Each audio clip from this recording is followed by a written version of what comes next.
अभी इस वक्त आप मुझे जो देख रहे हैं वो कैसे देख रहे हैं? फ़ोन पर, लैपटॉप पर। ज़रा स्क्रीन को ऑफ कीजिए, बस 1 मिनट के लिए। क्या दिखा?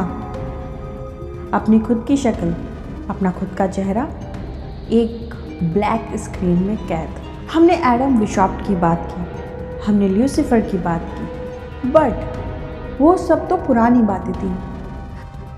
असली खेल तो अब चल रहा है, आपकी जेब में, आपके घर के हर कोने में, सड़क पर, आपके हर एक कदम पर। क्या आपको लगता है कि नए गैजेट्स, ये AIs, ये कैमराज सिर्फ आपकी सुविधा के लिए बनाए गए हैं? भोले हैं आप। आज हम बात करेंगे उस पिंजड़े की, उस केज की जिसे हम खुद खरीद कर लाए हैं। आज हम बात करेंगे मशीन्स की। जब आप घर के बाहर जाते हैं, मार्केट जाते हैं, मेट्रो में ट्रैवल करते हैं, तो आपने कुछ नोटिस किया है? एक छोटा सा काला कैमरा जो हर जगह लगा रहता है, जो हर जगह से आपको देख रहा है। याद है आपको इल्यूमिनाटी का सबसे famous symbol, the all seeing आई, एक आँख जो सब कुछ देख रही है। पहले वो सिर्फ एक ड्राइंग थी, एक पिरामिड के ऊपर, लेकिन आज वो हर जगह है, हर सड़क पर वो हकीकत बन चुकी है। Welcome to the 4th episode of Illuminati. Thank you so much, आपने मेरे इल्यूमिनाटी के बाकी 3 एपिसोड्स को बहुत प्यार दिया। अगर आपने मेरे लास्ट की वो 3 पार्ट्स नहीं देखे हैं तो डिस्क्रिप्शन में जाके आप उनको देख सकते हैं, और मेरे चैनल पर भी जाके इल्यूमिनाटी की प्लेलिस्ट है, आप उन सब एपिसोड्स को देख सकते हैं। आज के इस 4th पार्ट में आज मैं बात करने जा रही हूँ, वो बहुत ही डार्क होने वाली है और आपकी डेली लाइफ के बहुत करीब होने वाली है। तो हेडफोन्स को टाइट कर लीजिए और चलिए आगे बढ़ते हैं। चलिए शुरू करते हैं एक सिंपल सी चीज़ से। जब आप घर के बाहर जाते हैं, मार्केट जाते हैं, मेट्रो में ट्रैवल करते हैं, तो आपने कुछ नोटिस किया है? एक छोटा सा काला कैमरा जो हर जगह लगा रहता है, जो हर जगह से आपको देख रहा है। CCTV। हम सोचते हैं अरे ये तो हमारी सेफ्टी के लिए है, चोरी नहीं होगी। बिल्कुल सही बात है, सेफ्टी जरूरी है, लेकिन कभी सोचा है कि उस कैमरे के पीछे आके बैठा कौन है? वो डेटा, वो रिकॉर्डिंग आखिर जा कहाँ रही है? याद है आपको इल्यूमिनाटी का सबसे famous symbol, the all seeing आई, एक आँख जो सब कुछ देख रही है।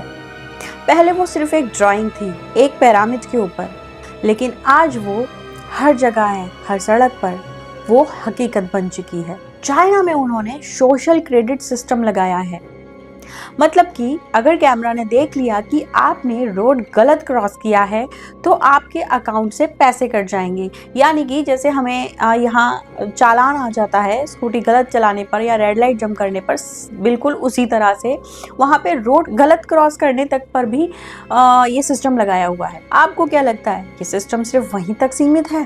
ये पूरे दुनिया में एक दिन फैल जाएगा। क्या हुआ? थोड़ा अजीब लग रहा है। आप सोच रहे होंगे दीपिका ये तो टेक्नोलॉजी है, इसमें इल्यूमिनाटी कहाँ से आ गया? बट यही तो ट्रिक है। उन्होंने जेल का नाम बदलकर स्मार्ट सिटी रख दिया है और हम तालियां बजाकर उस जेल में एंटर कर रहे हैं। अच्छा चलिए एक और एग्जांपल देती हूँ मैं आपको। ये तो आपके साथ पक्का हुआ होगा। आप अपने दोस्त के साथ बैठे हैं, आपने जैसे उससे डिस्कस किया यार मुझे नए जूते लेने हैं। आपने टाइप नहीं किया, आपने सर्च भी नहीं किया, बस बोला। 2 घंटे बाद आप अपना फोन खोलते हैं, इंस्टाग्राम स्क्रॉल करते हैं और आप अपनी फीड पर क्या देखते हैं? वही सारे एड्स आपको शो करने लग जाते हैं, वही सारी रील्स भी आपको शो करने लग जाती हैं। क्या लगा आपको? कोइंसिडेंस है इल्यूमिनाटी का और ये वाला कनेक्शन, इत्तेफाक? या फिर वो डिवाइस जो 24 घंटे आप अपने साथ रखते हैं वो आपकी हर सांस, हर शब्द सुन रहा है? मैं जानती हूँ ये सब बातें आपको थोड़ी सी अजीब लग रही होंगी कि ये तो टेक्नोलॉजी है, ये तो एल्गोरिदम है, ये तो ये है वो है, बट कनेक्ट करके देखिए जरा। इल्यूमिनाटी को अब सीक्रेट मीटिंग्स करने की ज़रूरत नहीं है। उन्होंने अपने जासूस आपके हाथ में थमा दिए हैं। आपका स्मार्टफोन, असलियत में ये एक डिजिटल ट्रैकर है। हम सुबह उठते ही सबसे पहले क्या करते हैं? भगवान को याद करते हैं? अपने पार्टनर को किस करते हैं? नहीं, हम अपना फोन चेक करते हैं, हम अपना व्हाट्सएप चेक करते हैं, हम अपना इंस्टाग्राम चेक करते हैं, हम नोटिफिकेशंस चेक करते हैं। हमारा नया मालिक, न्यू मास्टर, हमें सुबह उठते ही कमांड देता है और हम ओबे करते हैं। अब बताइए जरा मुझे, अगर ये कंट्रोल नहीं है तो क्या है? हम सब आज की दुनिया में बस एक गुलाम है इस सिस्टम के, इस डिजिटल दुनिया के। चलिए अब थोड़ा और गहराई में चलते हैं। सब कहते हैं एआई फ्यूचर है, एआई सब कुछ आसान कर देगा। भाई आसान तो कर देगी, लेकिन जब मशीन आपसे बेहतर सोचने लगेगी, आपसे बेहतर लिखने लगेगी, आपसे बेहतर काम करने लगेगी, तो सोचिए आपकी क्या जरूरत रह जाएगी। न्यूज में अभी मैं बहुत सारे ऐसी रिपोर्ट्स देख रही हूँ कि इस कंपनी ने एक ऐसा सॉफ्टवेयर ले लिया जिसकी वजह से इतने लोगों की जॉब चली गई, इस कंपनी ने एक ऐसा एआई ले लिया जिसकी वजह से इतनी सारी जॉब चली गई। ये सब तो आप सुन ही रहे हैं ना। आई एम सॉरी अगर आपको लग रहा हो कि मैं आपको भ्रमित कर रही हूँ, किसी उलझन में डाल रही हूँ, तो ऐसा नहीं है। मैं बस आपको सच्चाई से रूबरू करा रही हूँ। इल्यूमिनाती का मकसद हमेशा से क्या था? Order out of chaos. इंसान इमोशंस में आकर गलती करते हैं, लेकिन मशीन गलती नहीं करती। मशीन सिर्फ ऑर्डर मांगती है। बड़े बड़े टेक लीडर्स जो खुद को विजनरी कहते हैं, वो एक नई चीज बना रहे हैं, एक सुपर गॉड। बाइबल में जिक्र है इमेज ऑफ द बीस्ट का, एक ऐसी मूर्ति जो बोल सकेगी। आज का एआई वही बीस्ट है। अब जरा सोचिए, अगर कल को एआई ये डिसाइड करे कि इंसान धरती के लिए खतरा है, तो वो माने इल्यूमिनाती क्या करेगा? वो हमें मिटा देगा। और डरने वाली बात ये है कि ये टैग बनाने वाले वही इलाइट लोग हैं जो पॉपुलेशन कम करना चाहते हैं। क्या अब भी आपको ये सब साइंस फिक्शन लग रहा है, या फिर डॉट्स को कनेक्ट करना शुरू कर दिया है आपने? लास्ट एपिसोड में हमने देखा था कि ल्यूसीफर ने ईव को एक फल दिया था और उसको बोला था कि इसे खाओ, इसे खाकर तुम्हें नॉलेज आएगी, तुम इस दुनिया पे राज करने लगोगे। आज वो पल बदल गया है। गौर से देखिए, दुनिया की सबसे बड़ी टेक कंपनी के लोगों को एक खाता हुआ सेब। कोइंसिडेंस? शायद, लेकिन सिंबोलिज्म वही है। आज हमारे हाथ में जो स्मार्टफोन है, आज हमारी टेबल पे जो लैपटॉप है, वो वही है। हर कोई सिर्फ उस फोन के पीछे भाग रहा है। डॉट्स फिर से कनेक्ट हो रहे हैं। फोन हाथ में था तो फेंक सकते थे, सीसीटीवी रोड पर था तो मुंह छिपा सकते थे, लेकिन अब वो आखिरी दरवाजा तोड़ने वाला है आपका दिमाग। आपने न्यूरोलिंक या ब्रेन चिप्स के बारे में सुना है? एलन मस्क और दूसरे लोग बोल रहे हैं कि इसे हम दिमाग से कनेक्ट कर देंगे, हम सुपर ह्यूमंस बन जाएंगे। वो आपको सपना दिखा रहे हैं इमॉर्टलिटी का, अमर होने का। अपना दिमाग क्लाउड पर अपलोड कर दो, तुम कभी नहीं मरोगे। लेकिन यहाँ एक बहुत बड़ा स्कैम है, जरा गौर से सुनिए। आपका दिमाग कॉपी हो सकता है, आपकी यादें कॉपी हो सकती है, लेकिन क्या आपकी रूह, आपकी सोल कॉपी हो सकती है? अगर आपने खुद को मशीन में अपलोड कर दिया, तो वो जो मशीन में दीपिका या राहुल बोलेगा, वो आप नहीं होंगे, वो आपकी सिर्फ एक कॉपी होगी, एक डिजिटल ज़ॉम्बी। और असली आप मर चुके होंगे। ये इल्यूमिनाती का मास्टर स्ट्रोक है। इंसान को मशीन बना दो, क्योंकि मशीन के पास रूह नहीं होती, मशीन के पास मॉरल नहीं होते, मशीन बगावत नहीं करती, वो एक परफेक्ट स्लेव होती है, वो एक परफेक्ट गुलाम होती है। पिछले 3 एपिसोड्स में हमने बहुत डरावनी बातें की। फिशऑप्स, ल्यूसीफर, अलग अलग आपको गुलाम बनाने की टेक्निक्स, इल्यूमिनाती की, ये सब सुनकर बहुत घुटन होती है। लगता है कि हम हार चुके हैं। लेकिन जाते जाते एक बात कहूंगी, एक चीज है जो मशीन कभी नहीं बना सकती, जो इल्यूमिनाती कभी नहीं बना सकता, विच इज प्यार, दर्द, एम्पैथी। जब आप किसी रोते हुए बच्चे को देखकर दुखी होते हैं, तो ये आपकी ह्यूमैनिटी है। मशीन कैलकुलेट कर सकती है कि बच्चा क्यों रो रहा है, लेकिन वो फील नहीं कर सकती। इल्यूमिनाती चाहती है कि हम डर जाएं, कि हम मशीन बन जाएं, लेकिन जब तक आपके दिल में धड़कन है और आंखों में आंसू आ सकते हैं, तब तक आप इंसान हैं, और तब तक उनकी जीत नहीं हो सकती। तो अगली बार जब आप फोन उठाएं तो खुद से पूछिएगा, क्या मैं फोन को चला रहा हूँ या फोन मुझे चला रहा है। फोन को अपने ऊपर ओवररूल मत करने दो। आप ह्यूमैनिटी को बचाए रखिएगा, क्योंकि आने वाले वक्त में यही हमारा सबसे बड़ा हथियार होगा। एनिमल्स पे क्रूएल्टी मत करिए, एनिमल्स को सेव रखिए, उन्हें प्यार दिखाइए, इंसानों से प्यार करिए, क्योंकि यही आपकी सबसे बड़ी ताकत है। तो ये था मेरा आज का 4th पार्ट इल्यूमिनाती का। मुझे कमेंट सेक्शन में बताइएगा कि आपको इससे क्या सीखने को मिला, आपने मेरे इस एपिसोड से इन बातों से कनेक्ट किया या नहीं। ये था रियल्म। अब मैं मिलती हूँ आपसे नेक्स्ट एपिसोड में किसी और अच्छी और सच्ची कहानी के साथ। तब तक अपना ध्यान रखिए। Stay awake, stay human. Good bye.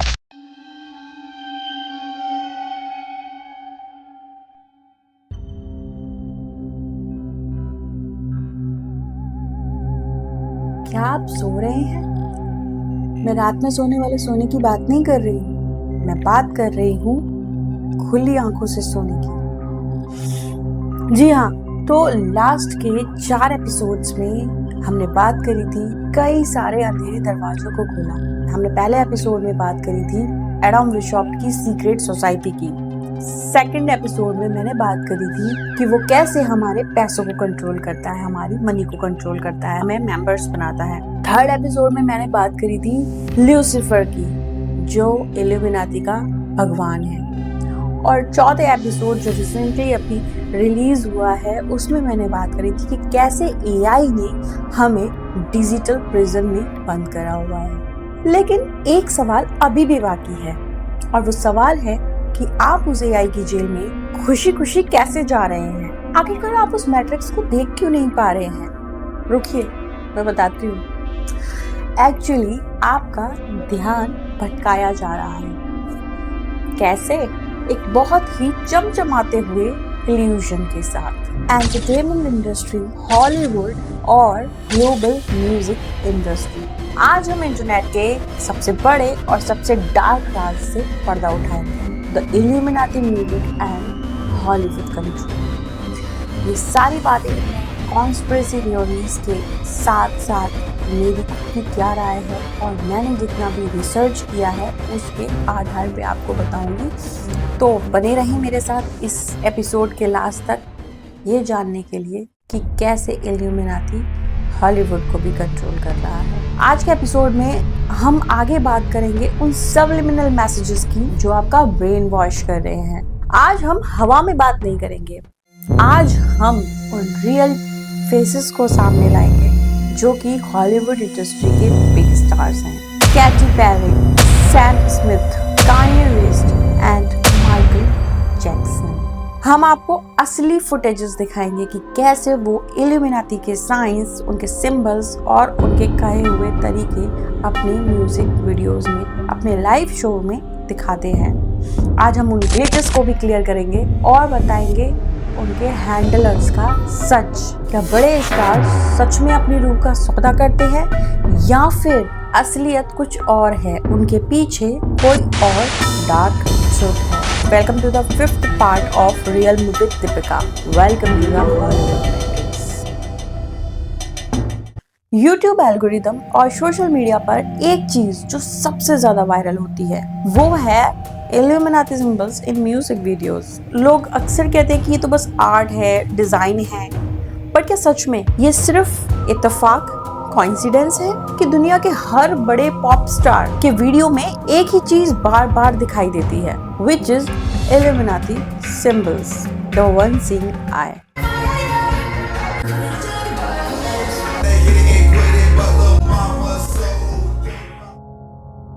ये जो आपने अभी क्लिप देखी है कैटी पेरी की द डार्क हॉर्स, इस गाने की पूरी थीम पिरामिड के ऊपर बनाई गई है। मतलब आप पूरे गाने में देख सकते हैं इस वीडियो को यूट्यूब पर 4 बिलियन से ज्यादा व्यूज मिले हैं। लेकिन इस वीडियो के एग्जैक्टली अंदर क्या है? Eye of horrors, pyramids, Egyptian magic. और वीडियो के एक सीन में कैटी पेरी एक आदमी को जलाकर खत्म कर देती है, जिसके गले में अल्लाह, गॉड का एक पेंडेंट पहना हुआ था। बाद में इस बात पर बहुत सारी कॉन्स्पिरसीज होने लगी, तो इस लॉकेट को डिजिटल तरीके से हटा दिया गया था। ये वो बातें हैं जो शायद आपको बहुत ही रेयर सुनने को मिलेगी। अब नेक्स्ट, इसके अलावा आप सैम स्मिथ की 2023 की ग्रैमीज की लाइव परफॉर्मेंस देख लीजिए।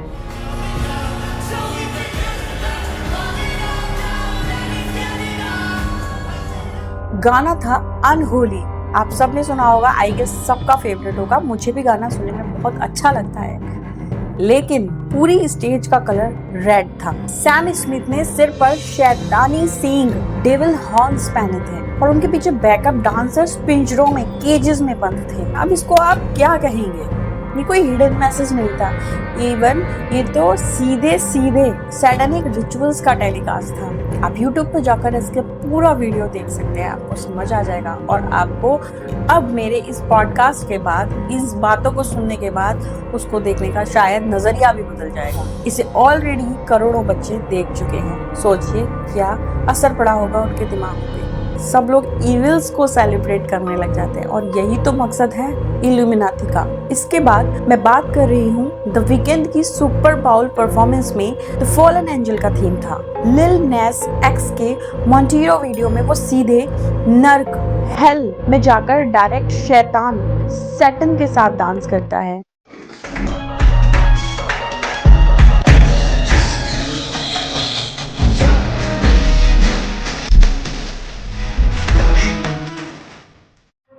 अब सवाल ये है कि क्या ये स्टार्स ये सारा कुछ खुद बैठकर डिजाइन करते हैं? वो खुद बोलते हैं कि मेरी गाने की थीम ये सैटन रहेगी, इविल रहेगी, रेड रहेगी या एंड ऑल, जो भी आपने अभी लास्ट क्लिप्स में देखा और जो मैंने आपको बताया?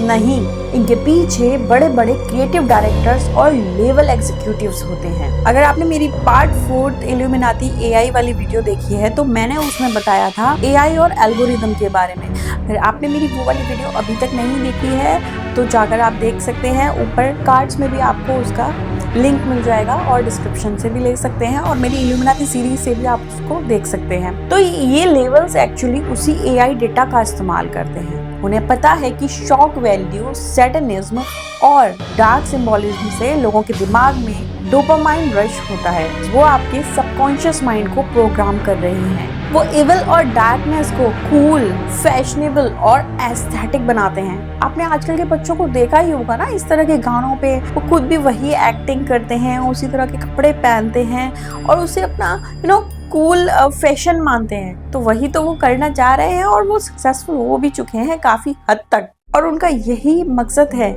कि असली कंट्रोल जब आए तो लोगों के दिमाग उसे खुशी खुशी पूरी तरह से अपना ले।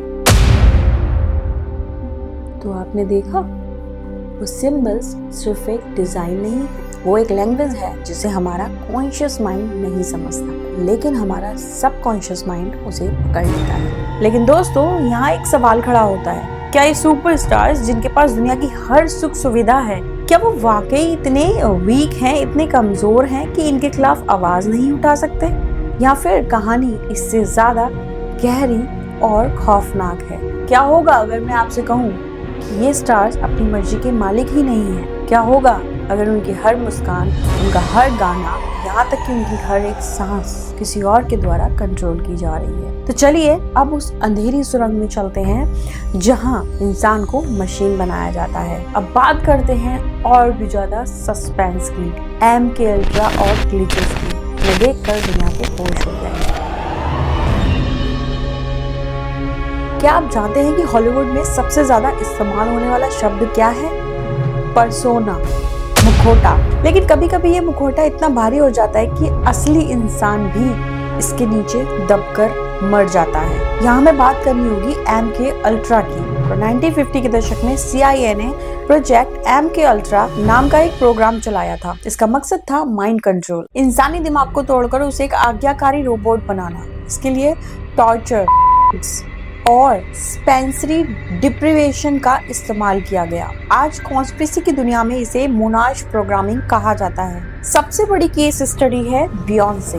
उन्होंने खुलेआम एक इंटरव्यू में बोला था कि 2003 में उनके क्रेजी इन लव सॉन्ग के बाद स्टेज पर उनकी जगह साशा फियर्से नाम की शक्ति ने ले ली थी। मतलब वो खुद कह रही थी, जब मैं स्टेज पर होती हूँ तो मैं नहीं जानती कि मैं क्या कर रही हूँ। Calm down.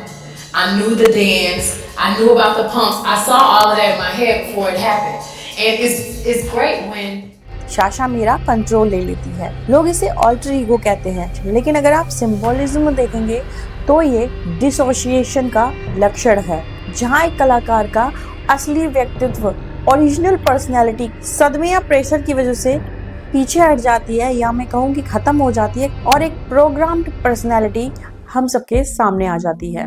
यही पैटर्न हमें निकी मिनाज में दिखता है, जिन्होंने रोमान ज़ोलांस्की नाम की एक हिंसक और डरावना व्यक्तित्व बनाया। एमिनेम ने स्लिम शैडी के जरिए अपने डार्क साइड को ग्लोरीफाइड किया। सवाल फिर से यही है कि क्या ये सब कलाकार अपनी मर्जी से ये सब करते हैं, या उनके हैंडलर्स उन्हें ऐसा करने पर मजबूर कर देते हैं ताकि वो ज्यादा प्रोडक्टिव और कंट्रोवर्शियल बन सके। अब बात करते हैं उन डरावने ग्लिचेस की। अक्टूबर 2022 में लॉस वेगास की एक कॉन्सर्ट के दौरान केटी पेरी की दाईं आंख अचानक अपने आप बंद होने लगी। वो उसे खोलने की कोशिश कर रही थी, लेकिन ऐसा लग रहा था जैसे कोई मैकेनिकल फॉल्ट हो गया हो। इंटरनेट पर इसे क्लोनिंग ग्लिच कहा गया। लेकिन अगर हम फैक्ट देखें तो मोनाज प्रोग्रामिंग के शिकार लोगों में आईलिड ट्विचेस और फेशियल स्पैम्स बहुत ही नॉर्मल सी बात है, जो अत्यधिक मानसिक तनाव और न्यूरोलॉजिकल ट्रॉमास की वजह से होते हैं। जब हम इन स्टार्स को लाइव टीवी पर फ्रीज होते हुए देखते हैं, जैसे 1982 में एक न्यूज एंकर एल रॉकर, या हाल ही में कई सेलिब्रिटीज के साथ हुआ है, तो हमें लगता है कि ये कोई भूतिया घटना है, लेकिन असल में ये ट्रिगरिंग का नतीजा है। इल्यूमिनाटी के ये पपीटर्स अपने कलाकारों को कुछ खास शब्दों या सिग्नल्स के द्वारा कंट्रोल करते हैं, और जब ये सिग्नल्स गलत मिल जाते हैं तो आर्टिस्ट का दिमाग शॉर्ट सर्किट हो जाता है। ये इंसान नहीं, ये इल्यूमिनाटी की बनाए हुए लिविंग डॉल्स हैं। सुनने में ये सब कितनी साइंस या फिक्शन जैसा लग रहा होगा ना। Mind control, programming, glitches. आप शायद सोच रहे होंगे कि दीपिका, ये सब तो इतने अमीर लोग हैं, तो ये लोग भाग क्यों नहीं जाते, ये आवाज क्यों नहीं उठाते?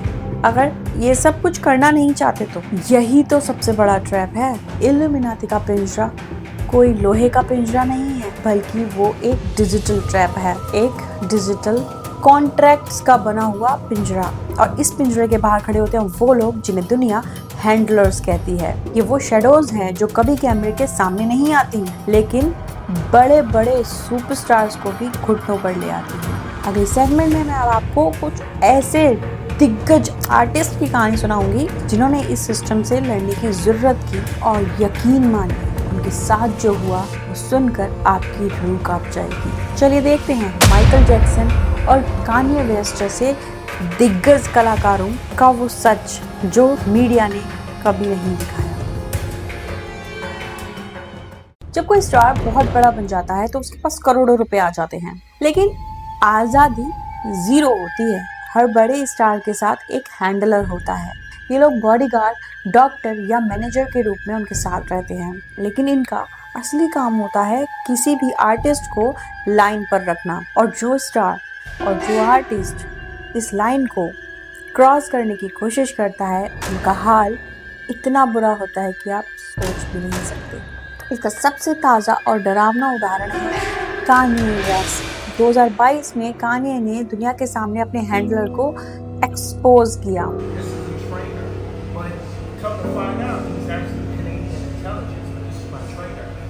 उन्होंने अपने पर्सनल ट्रेनर हार्ली पेस्नर के भेजे हुए मैसेजेस सारे के सारे मीडिया पर दिखाए। उन मैसेजेस में लिखा था, मैं तुम्हें दोबारा ज़ॉम्बीलैंड भेज दूंगा, तुम्हें इतनी दवाइयां दी जाएंगी कि तुम दोबारा होश में आ नहीं पाओगे।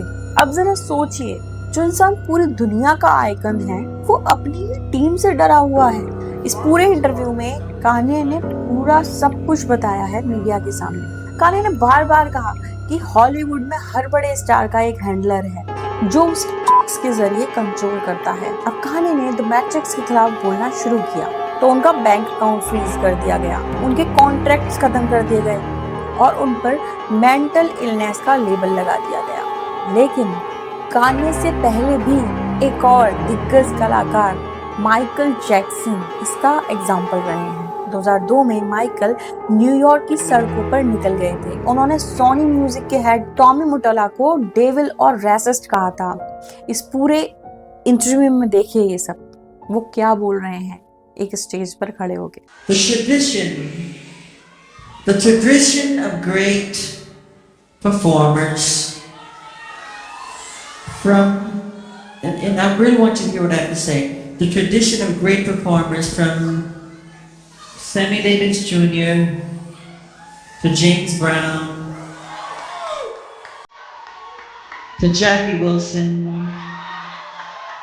to Fred Astaire.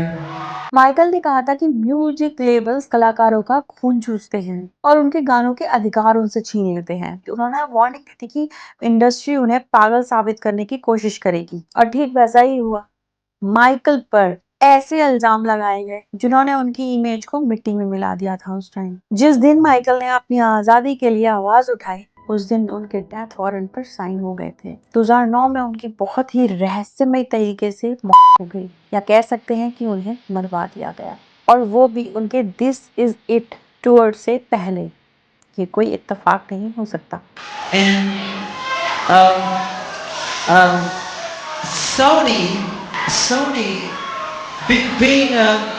उन्होंने सीधे अपने इंटरव्यू में बताया है कि सोनी को अब मैं ओन करूँगा 50% शेयर्स के साथ। ये बात सोनी की इमेज को मिट्टी में मिला रही थी उस टाइम। तो डॉट्स कनेक्ट कर सकते हैं। ब्रिटनी स्पीयर्स की कहानी भी कुछ ऐसी ही है। 13 सालों तक उन्हें कंजर्वेटरशिप के नाम पर कैद रखा गया। उन्हें अपनी मर्जी से कॉफी पीने या शादी करने तक की आज़ादी नहीं थी। उनके फादर जो उनके हैंडलर थे उनके हर पैसे और हर कदम को कंट्रोल करते गए। ये कोई परिवार का झगड़ा नहीं था, ये इल्यूमिनाटी का एक स्लेवरी मॉडल था जिसे दुनिया के सामने लीगल बनाकर पेश किया गया था। जब आर्टिस्ट इस सिस्टम के लिए प्रॉफिट बनाना बंद कर देते हैं या सच बोलने लगते हैं तो सिस्टम उन्हें पागल घोषित कर देता है या फिर उन्हें हमेशा के लिए खामोश कर देता है। जब हम इन बगावत करने वाले सितारों की दास्तान सुनते हैं तो समझ आता है कि आजादी की कीमत कितनी भारी हो सकती है। हॉलीवुड में एक पुरानी कहावत है, if you can't control them delete them. मतलब कि अगर आप उन्हें कंट्रोल नहीं कर सकते तो उन्हें खत्म कर दो, मिटा दो।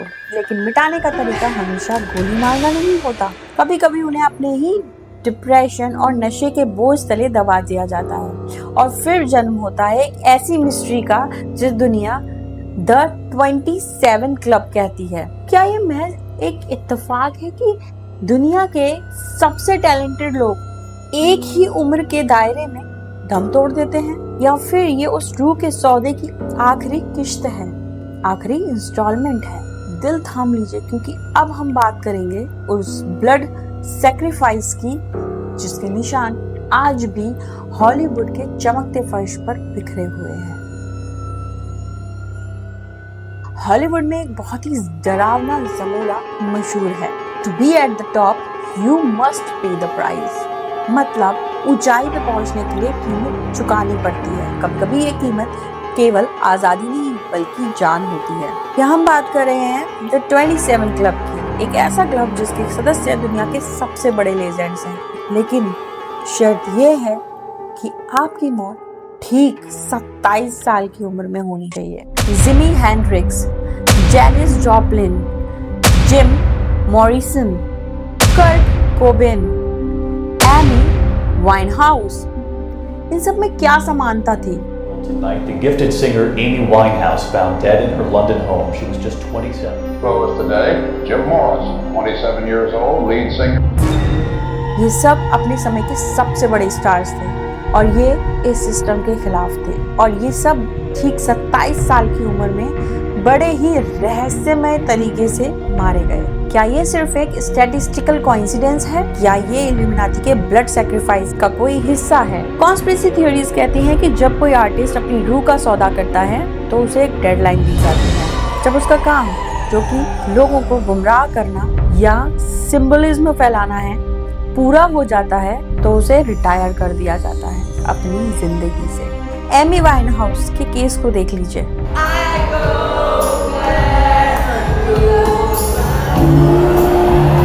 उनकी मौत से पहले उनकी वीडियो में मौत के साइंस भरे हुए थे। उनके आखिरी कॉन्सर्ट में वो खड़ी भी नहीं हो पा रही थी, वो रो रही थी, लेकिन उनके मैनेजर्स उन्हें बार बार स्टेज पर भेज रहे थे। वो उनको नॉर्मल फील नहीं करा रहे थे। क्यों? क्योंकि उन्हें पता था कि एमी की मौत के बाद उनकी गानों की सेल 1000% बढ़ जाएगी। आज भी एमी वाइनहाउस का परिवार और लेबल्स उनके नाम से करोड़ों कमा रहे हैं। अभी फिलहाल के सालों में ही मैक मिलर और एविसी की मौत ने भी कई सवाल उठाए हैं। एविसी ने अपनी मौत से पहले एक डॉक्यूमेंट्री में लिखा था उनके मैनेजर्स उन्हें मारने की कोशिश कर रहे हैं। उन्होंने ह्यूमन ट्रैफिकिंग और पेडोफिलिया के खिलाफ आवाज उठाने की कोशिश की थी। उनकी मौत को फाइट कहा गया, लेकिन उनके फैंस इसे आज भी सैक्रिफाइस मानते हैं। ये बलि किसी मंदिर या गुफा में नहीं होती, ये बलि होती है पूरी दुनिया के सामने ओवरडोजेस से आत्महत्या के नाम पर।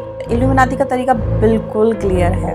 वो किसी भी आर्टिस्ट को इतना अकेला और इतना एडिक्ट बना देते हैं, इतना नशाखोर बना देते हैं कि उसकी मौत दुनिया को एक हादसा लगने लगती है। आप किसी भी आर्टिस्ट की जो मौत 27 या उसके बाद जो हुई हो, जो इल्यूमिनाती से रिलेटेड है, आप देख लीजिए, सबको एडिक्ट या की वजह से मौत हुई है, यही बताया जाएगा।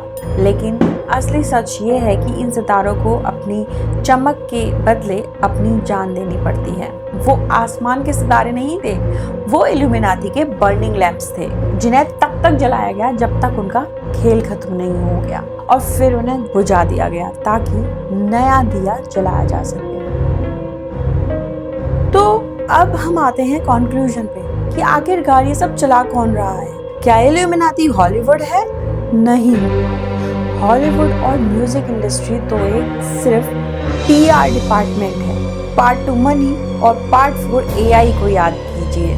दुनिया के सारे बड़े नेटवर्क्स, न्यूज़ चैनल्स और म्यूजिक लेबल्स सिर्फ कुछ बड़ी मेगा कॉर्पोरेशंस के कंट्रोल में हैं। वो आपको इस हॉलीवुड के इल्यूजन में फंसा कर रखना चाहते हैं। वो चाहते हैं कि आप जस्टिन बीबर की बीमारी या टेलर स्विफ्ट के पिरामिड सिंबल पर बहस करते रहें, ताकि आप उन असली फैसलों पर सवाल ना उठा पाएं जो दुनिया को कंट्रोल कर रहे हैं, जैसे आपकी प्राइवेसी छीनना, डिजिटल करेंसी का आना और AI का इंसानों पर कब्जा करना। हाँ, अब जब आप अगली बार कोई म्यूजिक वीडियो देखें जहां इल्यूमिनाती का कोई सिंबल दिखाया जा रहा हो, तो डरे नहीं, बल्कि समझ जाएं कि वो आपका दिमाग भटकाने की कोशिश कर रहे हैं। जो आप देखते हैं चीजें कहीं उससे भी बहुत ज्यादा है। अपनी सोल की हिफाजत कीजिए। आपका अटेंशन आपकी सबसे बड़ी दौलत है, इसे सोच समझकर खर्च कीजिए। उन गानों और फिल्मों को अपना दिमाग मत दीजिए जो आपके अंदर डार्कनेस या भरते हैं। जिस दिन आप इस एंटरटेनमेंट के इल्यूजन से जाग जाएंगे, उस दिन उनके सारे सबलिमिनल मैसेजेस फेल हो जाएंगे। आज इस एपिसोड में हमने जो कुछ भी देखा, हमने जो कुछ भी सुना, वो सिर्फ एक जानकारी नहीं है, बल्कि वो एक वार्निंग है। ये इल्यूमिनाती सीरीज के 5 पार्ट्स बनाने का मेरा मकसद आपको डराना नहीं है, बल्कि मेरा मकसद था आपको उस नींद से जगाना जो मैंने शुरुआत में बात करी थी, जिसे ये सिस्टम एंटरटेनमेंट कहता है। चलिए अब मैं आपसे पूछती हूँ कि क्या इस वीडियो को देखने के बाद आप दोबारा कभी उन म्यूजिक वीडियोस को उस ही नजर से देख पाएंगे जिस नजर से आप पहले देखते थे? क्या आपको भी अब लगेगा कि आपका फेवरेट स्टार सच में आजाद है? मुझे कमेंट सेक्शन में बताएं कि आपको क्या लगता है। मैं हर एक कमेंट पढ़ती हूँ क्योंकि मैं जानना चाहती हूँ कि आप लोग क्या सोचते हैं और आप उन डॉट्स को कनेक्ट कर पा रहे हैं या नहीं, जो मैं आपको समझाने की कोशिश कर रही हूँ। अगर आपको लगता है कि ये जानकारी दूसरों तक पहुँचानी चाहिए, ये जानकारी ऐसी है जो आपके अंदर कुछ सेफ्टी के फीचर्स ला सकती है, तो इस वीडियो को शेयर करना ना भूलें, क्योंकि याद रखिए अंधकार तभी तक राज करता है जब तक हम रोशनी फैलाने से डरते हैं। चैनल को सब्सक्राइब कर लीजिए और बेल आइकन को ऑन कर लीजिए, क्योंकि रियल्म की ये पड़ताल अभी यहीं खत्म नहीं होगी। अभी मैं इसमें और ऐसे एपिसोड्स, ऐसी बातें लाने वाली हूँ जो आपको अंदर तक हिला के रख देगी, जो आपको सोचने पर मजबूर कर देगी कि क्या ये सच है, क्या ऐसा होता है। हम यहाँ बैठे हैं, हम इस दुनिया में बैठे हैं और बाहर किस लेवल पर चीजें चल रही हैं आप शायद सोच भी नहीं पाएंगे। मैं हूं दीपिका, जागते रहिए क्योंकि मैट्रिक्स की नज़र आप पर है। इस वीडियो को लाइक करना ना भूलें, शेयर करें, सब्सक्राइब करें। Good night, if you can still slip.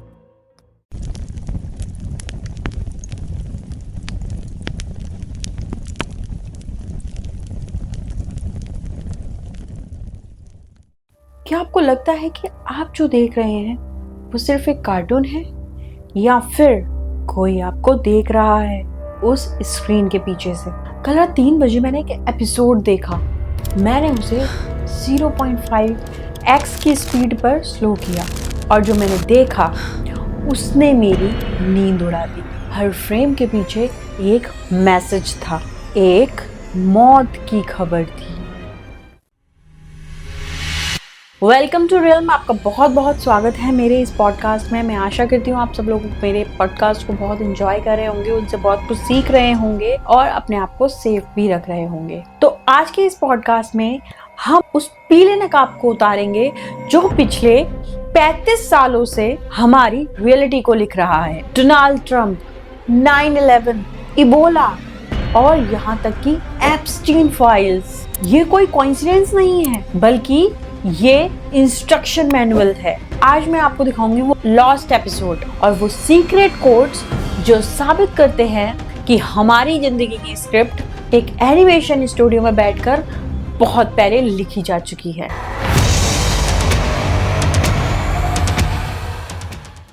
Did The Simpsons really predict the 9/11 attacks years before they happened?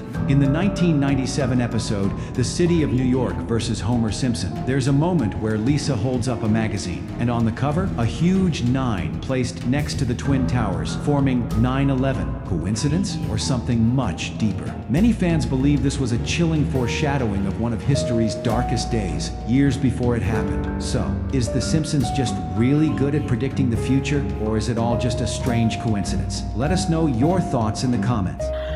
चलिए पहले एक फैक्ट समझिए। द सिम्पसन्स के राइटर आम लोग नहीं हैं। इसमें हार्वर्ड के मैथ जीनियस और पुराने इंटेलिजेंस ऑफिसर्स की एक पूरी फौज है। इनके पास वो डेटा है जो हमारे और आपकी सोच से भी बहुत परे है। होमर सिम्पसन ने 1998 में एक इक्वेशन लिखी थी हिग्स बोसोन पार्टिकल के बारे में, और साइंटिस्ट ने इसे 14 साल बाद डिस्कवर किया। सोचिए, एक कार्टून कैरेक्टर फिजिक्स का सबसे बड़ा राज 14 साल पहले आखिर कैसे जान सकता था?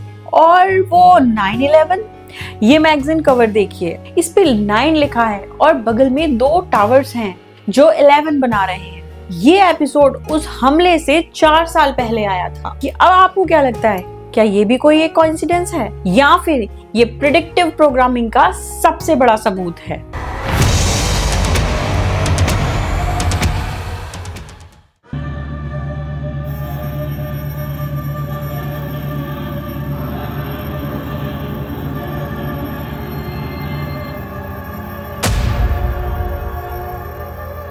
इंटरनेट के डीप कॉर्नर्स में एक एपिसोड का जिक्र है। फॉक्स एक चैनल है, FOX, फॉक्स, जिसे फॉक्स ने हमेशा के लिए दबा दिया। Dead BART. कहा जाता है कि इस एपिसोड को देखने के बाद 7 लोगों ने सुसाइड कर लिया था। इस एपिसोड में बार्ट की मौत दिखाई गई थी, लेकिन अजीब बात ये थी कि बैकग्राउंड में जो लोग दिखाए गए थे उनकी आंखें एकदम काली थी और वो कैमरा की तरफ देखकर हंस रहे थे। रिसर्चर्स मानते हैं कि ये एक रिचुअलिस्टिक प्रोग्रामिंग थी। जब करोड़ों बच्चे इस एनर्जी को देखते हैं तो उनका दिमाग डिसेंसिटाइज हो जाता है, ताकि जब असली तबाही आए तो हमें डर ना लगे। Secret codes, the 2026 blackout and the digital trap. दोस्तों, अब जो मैं आपको आगे बताने वाली हूँ उसको थोड़ा और ध्यान से सुनिएगा, क्योंकि वो सिर्फ एक इंफॉर्मेशन नहीं है, बल्कि वो एक ऐसी फॉरबिडन नॉलेज है जिसे शक्तियाँ हमेशा के लिए इस प्लेटफॉर्म से डिलीट कर देना चाहती हैं। पिछले कुछ महीनों से मैंने द सिम्पसन्स के पुराने आर्काइव, उसके डीप कट एपिसोड्स और उसके हिडन प्रोडक्शन नोट्स में खुद को डुबो दिया है, और मैं वहां से निकाल कर लाई हूँ कुछ ऐसे सीक्रेट कोड्स और ऑकल्ट सिंबल्स जो सीधा 2026 की तरफ इशारा कर रहे हैं। ये कोई कार्टून की कहानी नहीं है, ये एक ऐसी तबाही का ब्लूप्रिंट है जिसे वो द ग्रेट रिसेट का नाम दे रहे हैं। हमारे डिक्रिप्शन का सबसे ज्यादा ओमनी प्रेजेंट कोड है A113। आपने इसे हर एपिसोड में देखा होगा, कभी एक कमरे का नंबर, कभी किसी सरकारी लाइसेंस प्लेट पर, या फिर किसी टॉप सीक्रेट फाइल पर लिखा हुआ। जब आप इसे इग्नोर करते हैं तो ये बैकग्राउंड का शोर लगता है, लेकिन यही वो नॉइज है जिसके पीछे वो सीक्रेट मैसेज छुपा हुआ है। लोग कहते हैं कि ये सिर्फ एक ईस्टर एग है, वो क्लासरूम नंबर जहां पॉल आर्ट्स में एनिमेशन राइटर्स पढ़ते थे, बहुत सीधा और बहुत मासूम।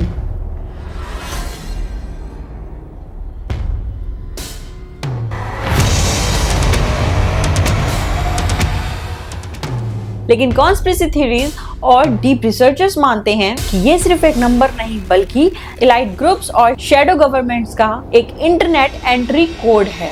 ये एक ऐसा प्रोटोकॉल एक्टिवेशन कोड है जो सिर्फ तब एक्टिव होगी जब दुनिया स्टेज 3 इमरजेंसी में चली जाएगी, जब A113 एक्टिव होगा।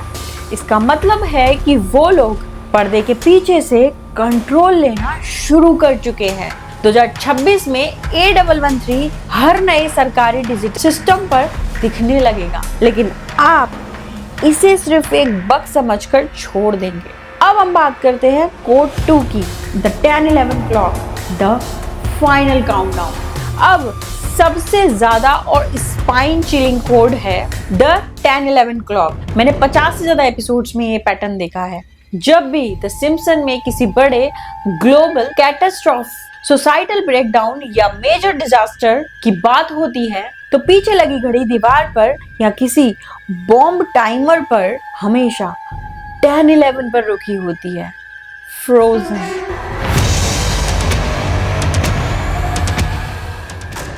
रिसर्चर्स इसे द फाइनल काउंटडाउन कहते हैं। अब सवाल ये नहीं कि ये क्या है, बल्कि सवाल तो ये है कि ये आखिर किस चीज का काउंटडाउन है। हाइपोथेसिस 1, क्या ये कोई डेट है जैसे अक्टूबर 11? हाइपोथेसिस 2, या फिर ये कोई काउंटडाउन है जिसे उस अंधेरे का, उस 0 आवर का, जिसे हम 2026 द ग्लोबल ब्लैकआउट कह रहे हैं। द सिम्पसन हमें बता रहा है कि जब घड़ी 10-11 पर रुकेगी वो स्विच ऑफ कर दिया जाएगा। ये कोई डेट या कोई टाइम नहीं है, ये सिंक्रोनिसिटी है उस बड़े इवेंट की जिसे वो हमारे दिमाग में प्लांट कर चुके हैं।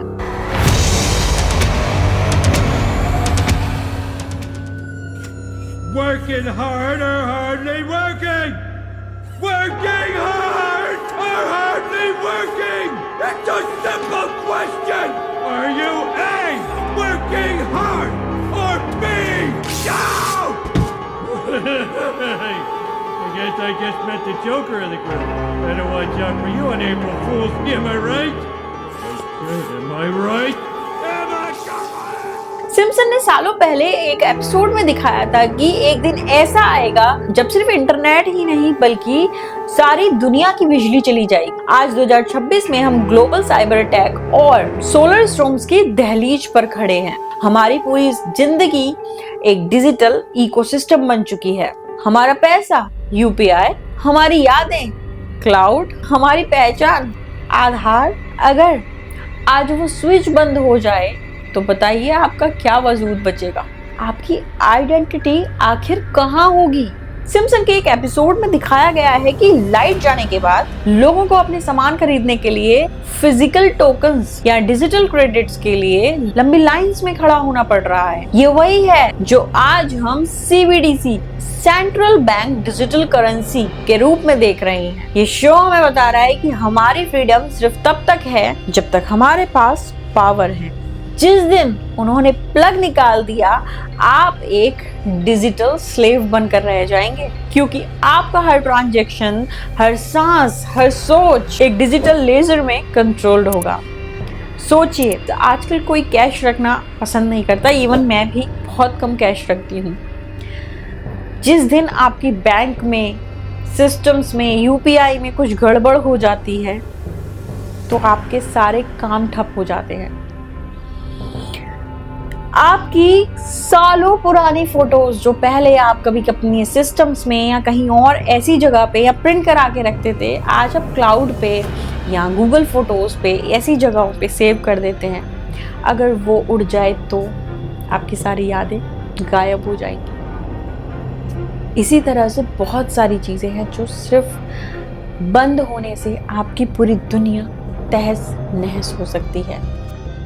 Prediction 2, the glass dome and 15 minutes smart prisons.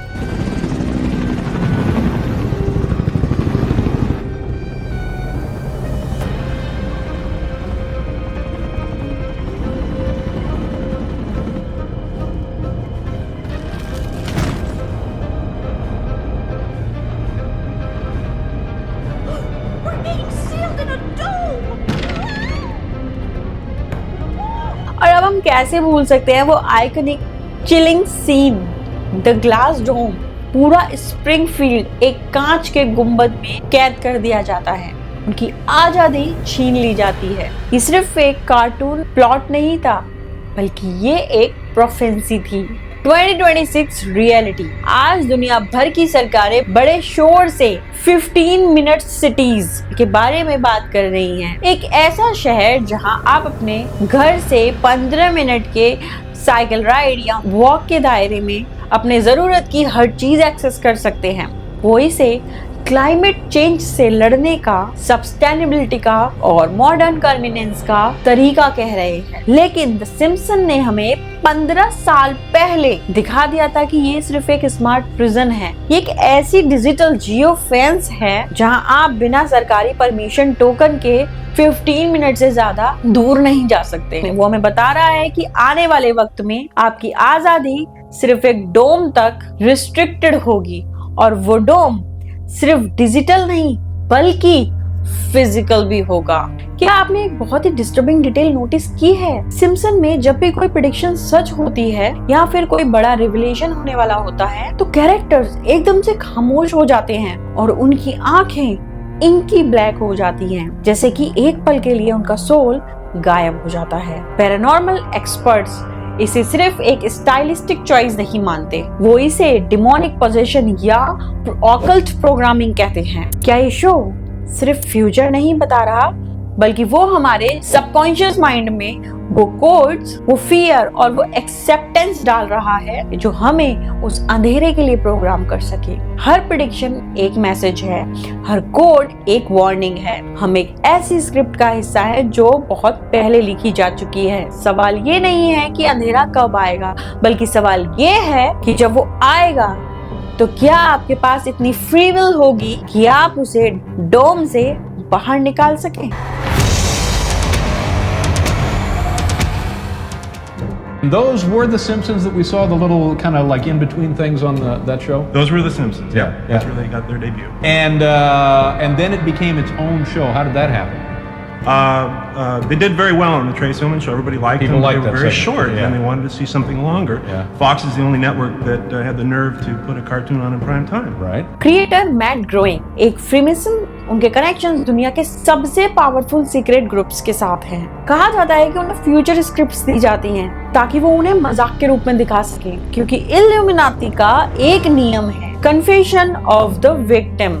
अगर वो हमें बताकर बुरा करते हैं तो उन्हें कार्मिक सजा नहीं मिलेगी। क्या मैट ग्रोइंग एक प्रॉफिट है या फिर एक मैसेंजर है, एक ऐसी तबाही के जिसे हम रोक नहीं सकते? अगली बार जब आप टीवी ऑन करें और वो पीले चेहरे स्क्रीन पर हंस रहे हो तो याद रखना, तो वो हंस नहीं रहे हैं, बल्कि वो आपका फ्यूचर ड्रॉ कर रहे हैं, वो आपका कल बता रहे हैं। क्या पता अगला चेहरा आप हो। The pen in their hands, but the future is yours. Simpson की प्रेडिक्शंस, हॉलीवुड का कंट्रोल, ल्यूसीफर की रोशनी, हमने अब तक सिर्फ बिखरे हुए डॉट्स को देखा है। ये मेरी इल्यूमिनाती सीरीज का पार्ट 6 है, जो इतना भयंकर है कि आपकी रूह तक को हिला सकता है। पार्ट 4 में मैंने जो AI और इल्यूमिनाती का कनेक्शन बताया है, पार्ट 6 में मैंने आपको अब तक बताया है कि कैसे आपका फ्यूचर एक कार्टून सीरीज में लिखा जा चुका है। क्या आपने सोचा है कि ये सारे रास्ते जो मैंने बिखरे हुए पॉइंट्स आपको बताए हैं, ये आखिर किस पॉइंट पर जाके मिलते हैं? इल्यूमिनाती के पार्ट 7 में मैं वो पर्दा उठाऊंगी जिसे देखने की हिम्मत शायद आप में भी नहीं होगी। हम बात करेंगे उस फाइनल प्लान की। इसके लिए सदियों से तैयारी की जा रही है। एक ऐसी दुनिया जहां कोई बॉर्डर नहीं होगा, कोई रिलीजन नहीं होगा और शायद कोई इंसान भी नहीं होगा। क्या द ग्रेट रिसेट सिर्फ एक थियोरी है या फिर 2026 वो साल है जहां से वापसी का कोई रास्ता नहीं है? पार्ट 7 इस सीरीज का सबसे डरावना और आखिरी सच होगा, द एंड गेम। अगर आपने अब तक सब्सक्राइब नहीं किया है तो शायद आप वो आखिरी राज कभी जान ही नहीं पाएंगे। बेल आइकन को ऑल पर सेट कर लीजिए, क्योंकि जब पार्ट 7 आएगा तो शायद इंटरनेट की दुनिया हमेशा के लिए बदल चुकी होगी। गाइस, सिस्टम्स तो जाग रहे हैं, बट क्या आप जाग रहे हैं? I'll see you in the final realm। जब तक आप इस वीडियो को शेयर करिए अपने नियर एंड डियर्स को, उन्हें बताइए, उन्हें इस चीज की इंफॉर्मेशन दीजिए कि क्या इस दुनिया में हो रहा है और क्या आप उससे अब तक अवगत हैं, क्या आपको उसकी इंफॉर्मेशन है। मैं मिलती हूँ आपसे नेक्स्ट एपिसोड में, तब तक के goodbye. Stay safe, stay curious.